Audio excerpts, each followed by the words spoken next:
Good morning. Today I'm going to talk about how the VR windows appear in the cockpit of X-Plane 11.50 beta. And so I'm just kind of getting things set up a little bit here. I think I'm good with this. We'll leave him where he is. Squeeze the trigger, see if we're good. I gotta get rid of one thing. Okay. So from here, I'm going to move this guy out of the way a little bit and get back where you belong. Okay. So from here, I'm in the holodeck where we normally come when we're going from 2D into VR. This is kind of like an intermediate step. If you were in VR in the cockpit and you shut X-Plane down, when you start up VR, you would kind of pass, you would take kind of a different path. But I went from 2D, and so I have enabled VR checked. So when I click on done, I should show up in the cockpit. So I'm in the cockpit, and the very right off the bat, as you can hopefully you can see in the stream, when I move my head back and forth, there's something in front of me, and what it is there's two different windows. There's two different. One is a Plywood Lewis script, and that is this one. So if I move my head and light the screen bar up, if I hold on the trigger, I can basically move this away. But I don't know how easy it is to see the other one, but that is plane command. So if I get him and I put him over here, then that's where he's going to rest. When plugins or scripts that immediately start when you go into VR are going to be attached to your headset. And so that's how. And there's been some discussion that there's something like in front of my headset, and I don't know how to take care of it. Well, you just reach up and get the bar to light up, hold the trigger down, and like I did, move it wherever you want it. So now this is going to stay. It's going to stay relative to the cockpit, and so wherever this is, if I go outside, here, play around a little bit, and come back to the cockpit, these will still be here. They won't move around. Hello, how are you? Oh, I am doing awesome.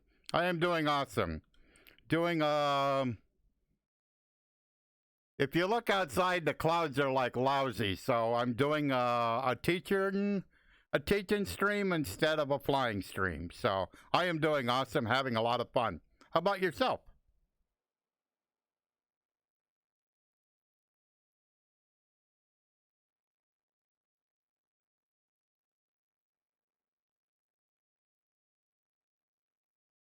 So that's basically one method that we get plug in. So and plane command. So plane command is a voice to command.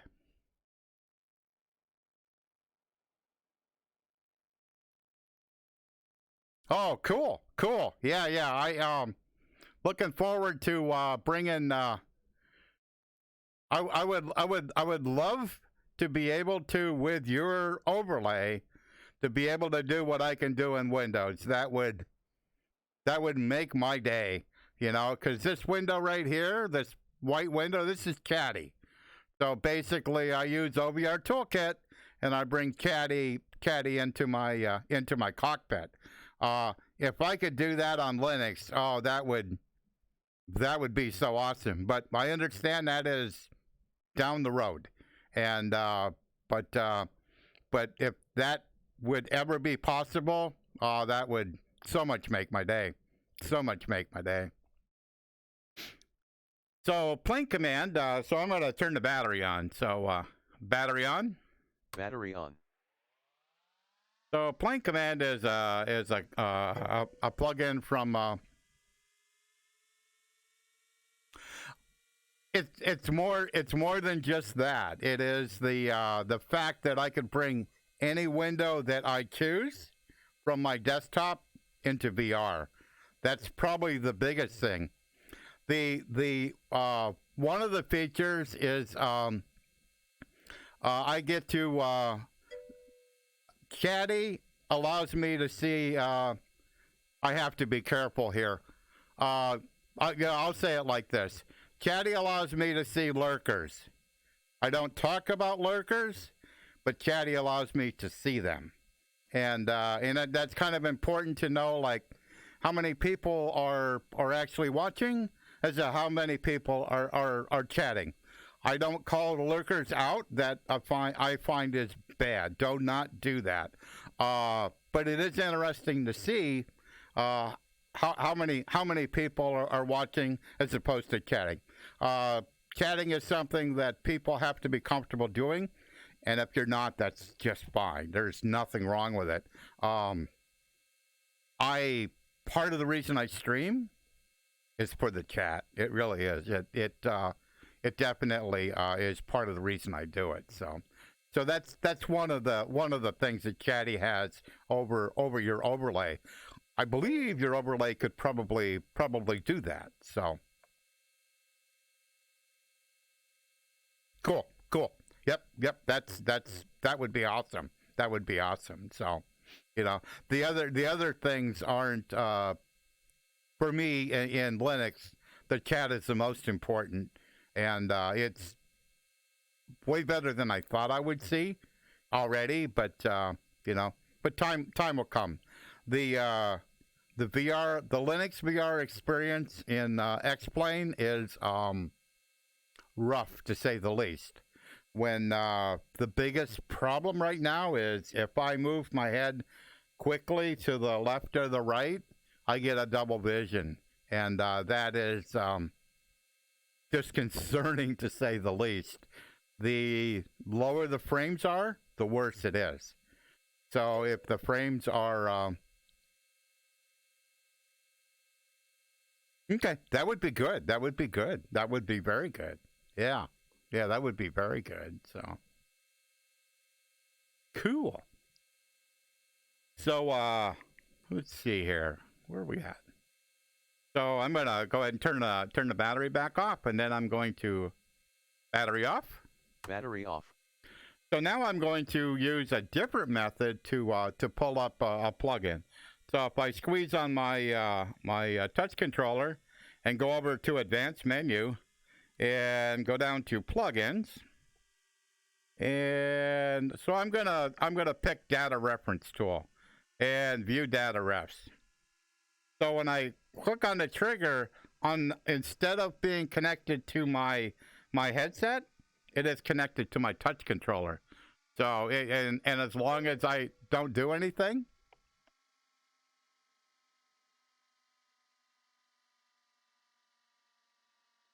yes, very, very, very important. I agree with that completely. So when you pick it from the advanced menu, it's going to be attached to your touch controller. So if I squeeze on the trigger, it places it. So now I can, just like the other windows, I can put it wherever I want. So I can put it up here if I care to. I can put it up here, and so that is the difference between one coming from, and I'm gonna go ahead and close this out. I'll find another one. So advanced menu, plugins.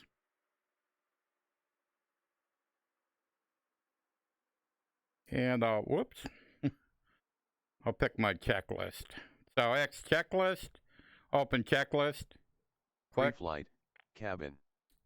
So the parking brake. On. Ignition switch. No, it's talking to me. Off. So avionics master switch. Off. Master switch, battery. So that one once again showed up attached to my touch controller. So so that's the big difference is how you get to it.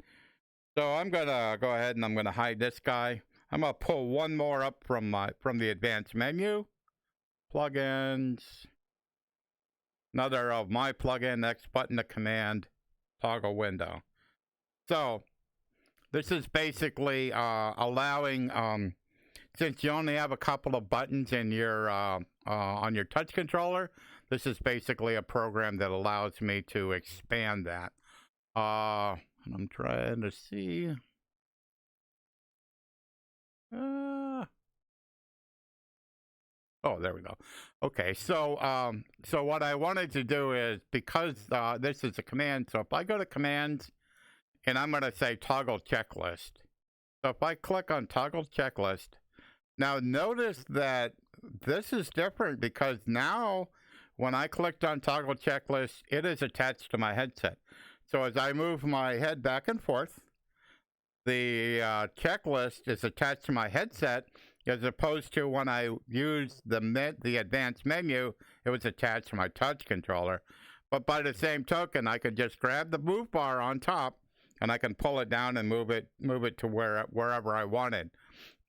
So any command, any explain command, is going to be when you toggle it or have the window open, it will be attached to your headset. Any item coming from the menu, the advanced menu, will be attached to your touch controller. So they're completely different. Thank you. These are this one here, X checklist. Those are both mine. They're my plugins, but I'm just kind of showing the differences in Explain VR of how the two different windows how they're initially displayed when they come in. But on all the windows, I mean, you basically can you can have pretty much as many as you want. So what am I gonna? So I'm gonna pull in the Avatab tablet. So if I click on here, because this is a command, this is attached to my headset. So as I move my head back and forth, Avatab moves with my head. If I reach up to the menu bar, to the move bar, basically I can put it wherever I want. This is not my this is Falco's. This is a really cool aviation program where I can basically click on maps. I want to go to GeoTIFF map, one directory. Whoops. Did that one wrong.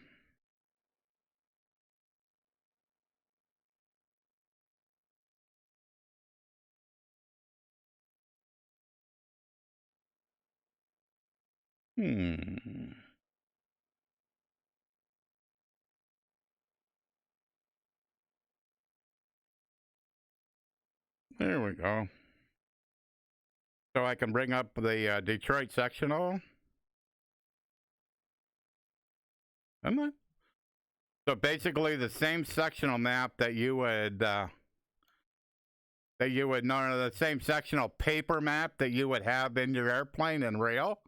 Basically this is it. So I can grab the I can just grab with the touch controller, just hold the trigger down, scroll through, roll it on back. And right there's my airplane where it is right at the airport. So so we have maps, we have like airport information, so I can AERI, which is Erie International. That's where I am. Next. And then basically the airport information for the airport is here. So this one doesn't hide. So so if I grab this one over here and I toggle, whoops. So if I toggle tablet off, that goes away. So, and also I have this particular I brought this up with the advanced menu, but I also have it mapped to one of the buttons on my touch controller. So if I push the one button on my touch controller, the one open button, basically it disappears. So, or it hides. So when I click it again, because in this case it was done with a command that's mapped to my touch controller, to the button on my touch controller, it shows up connected to my headset. So so that's kind of the two different ways, you know, that you can that basically plug-in VR windows show up in X-Plane. There's just two different methods. One attached to your headset and one attached to your touch controllers. So, but trying to think. Anything else I wanted to go over? I think for right now, nope. I'm going to do another stream a little later on OVR Toolkit, but I think, I don't know. Suppose I could do that right now. Yeah, I think I will. I'll just kind of continue. So the other thing that I'm using is right now. I'll just hide this guy. I'm just do it like that. The other thing I'm using in my streams is a program called OVR Toolkit, and OVR Toolkit is what allows me to have my chat window in it available. And so what I'm going to do is I'm going to bring up, I'm going to kind of like do a demo. I only have one window open right now, so I'm going to, let me toggle, whoops.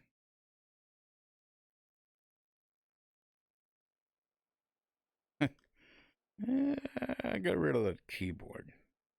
Okay, so OVR Toolkit, what it allows you to do is bring windows into the VR cockpit. So this is kind of the interface of it. So over here, there's a thing that says spawn new window. So I'm going to spawn a new window. So, and for right now, I'll close this. So the new window that was spawned is basically my desktop. Now I want to change the opacity of this. So I'm going to go to Windows Settings, and I can change the opacity. So I'm going to make that not see-through for right now. So basically, any window that is that's visible on my desktop, I can basically bring into VR. So I'm going to spawn one more window. So if I go to Home, spawn new window. I'll drag this guy out of the way for right now. And now this thing here is I click on it, the outline is it's highlighted, it's got yellow around it, so I can say switch window. So if I switch window and I'm going to say SteamVR status. So basically this little black box over here is now there. So what it allows me to do is I'll click on Windows Settings. So now I can make it I'll make it smaller. Let me move some here. Okay. So on the same thing, for some reason the opacity is like really crazy. So back up, smaller. So basically, it is basically I just took that basically window on my desktop and I brought it into my VR headset. And how you move them is you get up close to them and you grip, and then you basically can move them to wherever you want.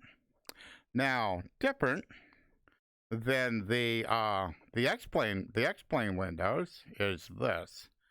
So the X-Plane window is basically tagged to this cockpit. So if I go outside, wherever I go, relative to where I put those particular windows, the OVR Toolkit windows, they're with me. So if I go over here, over here, over here, over here, over here, my chat window is with me. It is with me, not with my cockpit. So that is like a huge difference. And I haven't found a monstrous difference in frames by using OVR Toolkit. I am amazed that it doesn't seem to have a dramatic influence. It is. I find it surprising. Oh yeah, yeah. You can go pretty much wherever you want. It's a big open canvas. So that is cool. Well, and now I want to go back to the cockpit. So if I squeeze this, I squeeze my grip, and this button up here says go to pilot seat. Click. Whoops.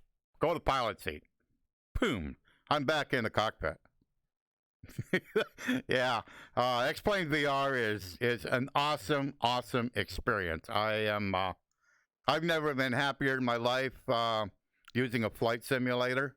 I've never been happier in my life. It is as close as I have ever found to being in a real airplane that I have flown in. So I mean, I have a little over 109 hours in a real Cessna.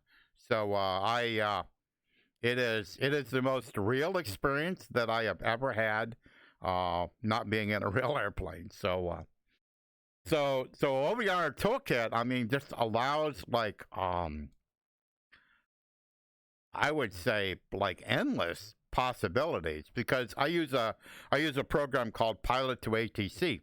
And I bring that particular program, I bring it in my cockpit. There's only certain ones I bring in, like this one here. There's no reason to bring that into the cockpit. It was just a demonstration that you could do that. So, in the same way as obviously my chatty, that is right there on my desktop. That was the very first thing that I had brought into my desktop, was exactly that. So, and I could actually bring in the my browser.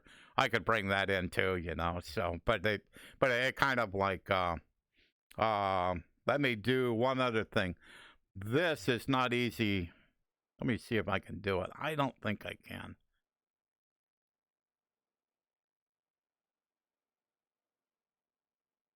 Now,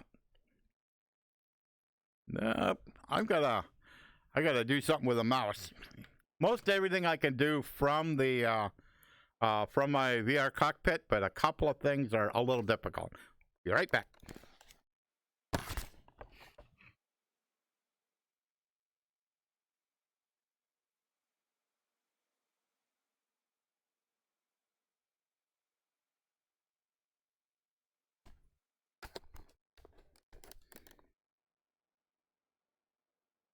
Okay.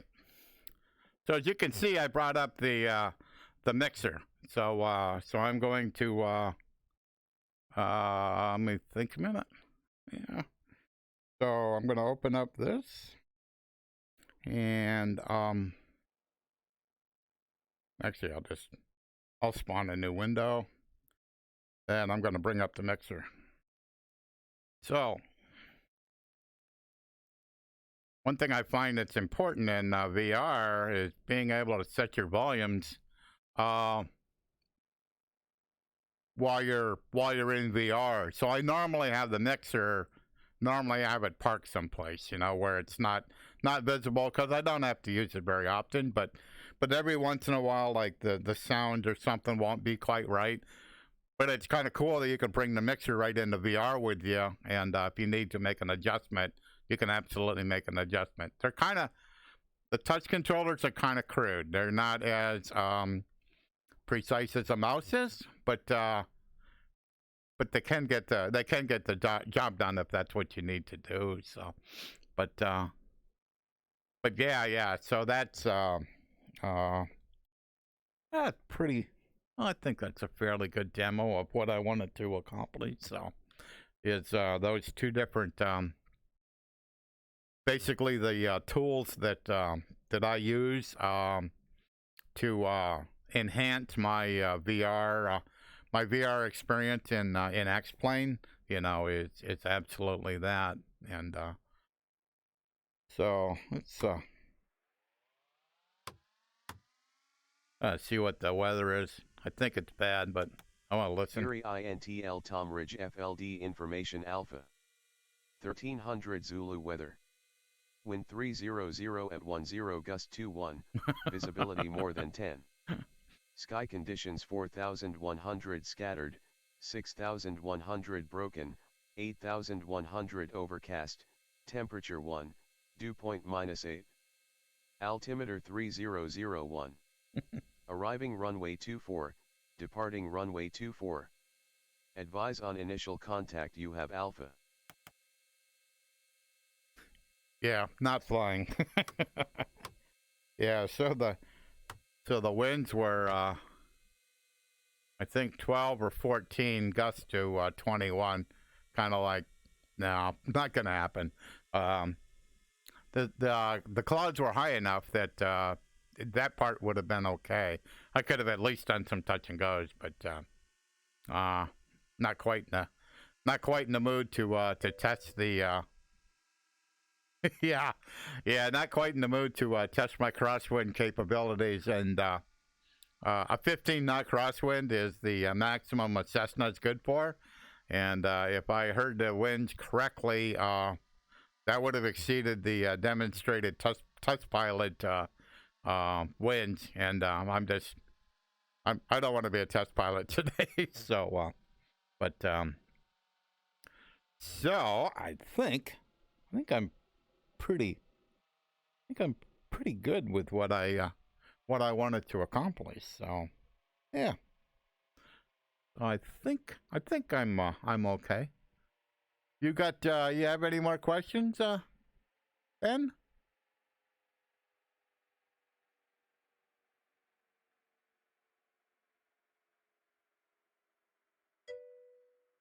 Okay. Yeah. Like I said, I mean, X-Plane is a lot of fun in VR. It absolutely is. I will just warn you up front that that the experience, the VR Linux experience, is, like I said, if there is I will not call it a stutter. It is not that. It is double vision. It is basically like, say, if I look at the this needle right here in Linux VR, if I move my head, there will be a second of this needle. It'll be over here, or not here. It'll be parallel to it. It'll be just like this. It'll be parallel to it. The faster you turn your head, the further from the initial image it will be. But both images will be there. Not it won't move. There'll be two images. So it is a double vision. So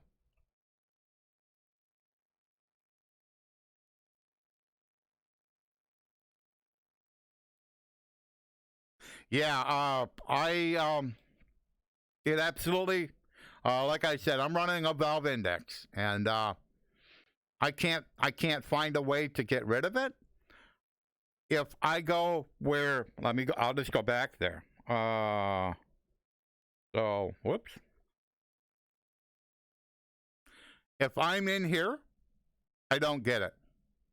I can move my head as fast as I want.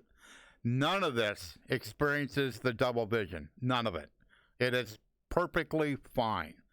It is only when I go into this cockpit that is true. So it is not, as far as I'm concerned, related to Steam VR. It's related to somehow how in Linux the X-Plane is being rendered. I don't know what it is. we're in the middle of a very, very big beta run of 11.50, and those kind of issues are a little bit on the back burner because the bigger issues right now is trying to make sure that the beta versions don't crash.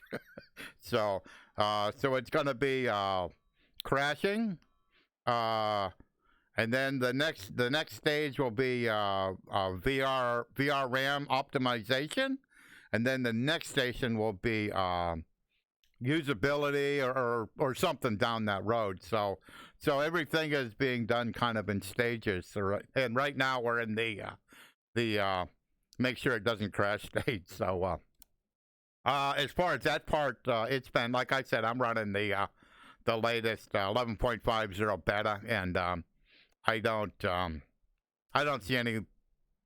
see any more legitimate crash to desktops. Now, unless I have I write plugins, so I can write a plugin and make it crash. But in general, I don't have any of those type of issues. It's pretty solid for me. So, but okay, alrighty. With that, I gotta find my OBS. It's hiding from me. So I will I'll call the stream a wrap. And thank you so much for dropping by, and enjoyed chatting with you. So, hey, not a problem. This is why I stream. I enjoy this so much, and I also am trying to pass on the knowledge I have in VR and X-Plane to other people to make their journey much easier than mine over the last 2.5 years has been. So thanks so much, guys.